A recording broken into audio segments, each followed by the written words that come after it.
Good day everyone! My name is Marjorie Di Maano from Tanawan Cluster and I am October student. So on this topic, we will discuss communication and globalization. So what are our objectives for this lesson? First, explain how cultural and global issues affects communication. And second, appreciate the impact of communication on society and the world. Think about it. So, the question and I want you to think about deeply. So, what do you think has contributed to the easy access and exchange of information these days and why?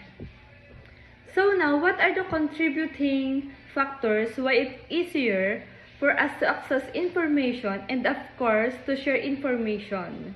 What do you think is the reason why it is easy for us to share information and to receive information as well? What do you think?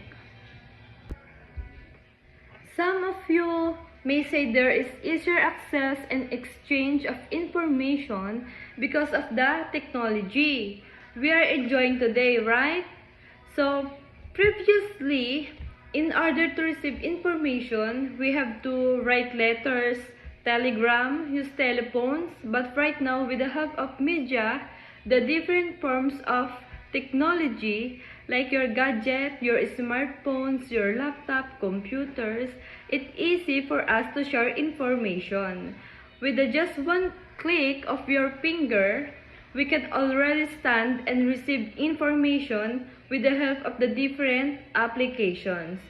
So, on your gadgets, on the different forms of media, we can email, we can chat, and we can also call each other.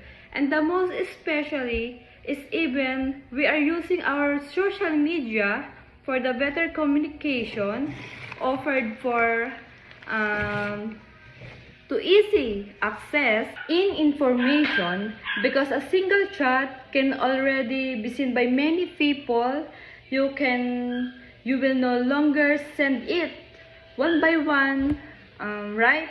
No more group messages in text messages or no more sending different letter to everybody, walking and sending letters to everybody. Instead, we are just capturing letters using our social media account and send it to our group chats, right?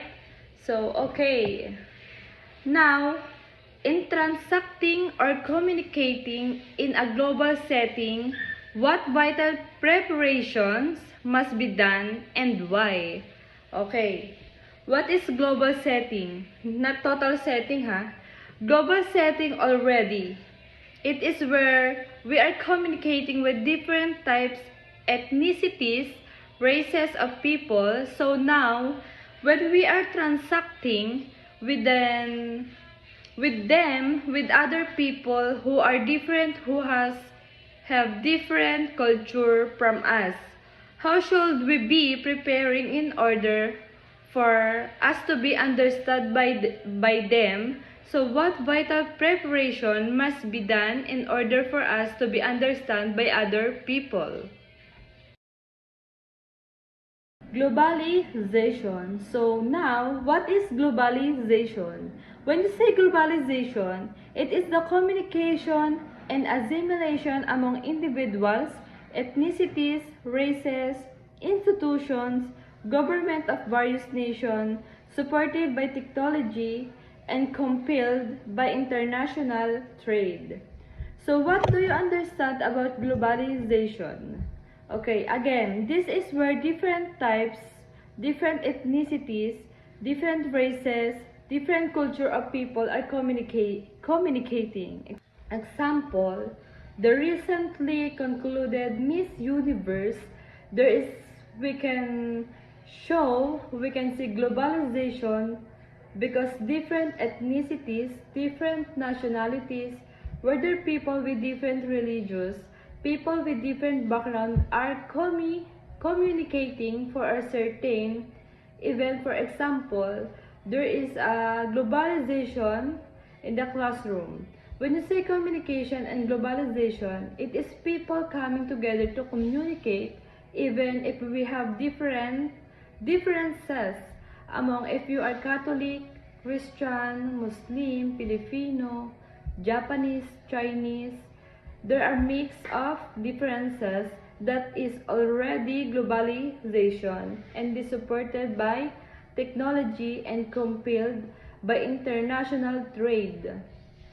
So, for easier communication in globalization, we need to use technology. We need to be emailing one another. We need to be chatting one another, sending emails for us to be understood, and we are doing globalization because of the international trade. So here in trading international trade, there are products we are importing and we are also exporting, and because of that we are here by being directed to globalization to communicate to other people. We need their product, and the like Middle East, we need their oil byproducts, right? And here in the Philippines, people need our agriculture products, so other people from the other side of the world who are in need of our product, her they need to communicate with us as well as to them. Globalization. Due to globalization, the more you become exposed to diversity, the valuing of uniqueness, of differences in gender preference, color, age, religious affiliation, ethnicity, education, social and economic status, and political beliefs. So because of globalization, we are being exposed to diversity. Diversity is being different. However, although we are different, we have differences one another. We need to unite in order for us to achieve effective communication in globalization. So we need to have unity and diversity. So, however, unity and in diversity in globalization also have barriers. You cannot just immediately communicate effectively because of these barriers. So, first one, cultural relativism. This is where you feel different or there is a lacking of understanding to the other culture. Second, lack of knowledge of other culture is also a great barrier when it comes to effective communication and globalization, because you are ignorant on what they are supposed to be, on what are their tradition, their beliefs. Third, discrimination and harassment. So we tend to discriminate other people who are different from us. People have darker skin than us, people who are shorter than us, people who are poorer than us. So we don't discriminate with them. We're people who have different sexual orientation than us. So we tend to discriminate and harass other people. And last, language differences. So speak different, right? We Filipinos speak Filipinos, we speak English. We can speak English or whatever our dialect is. However, other people from the other countries, other nations who were just taught with their dialect or their mother tongue, who cannot understand what we are saying to them because they all understand their language. So language differences also is a great barriers when it comes from effective communication. That's why we have English as an international language, so that there is a common language that we can understand each other.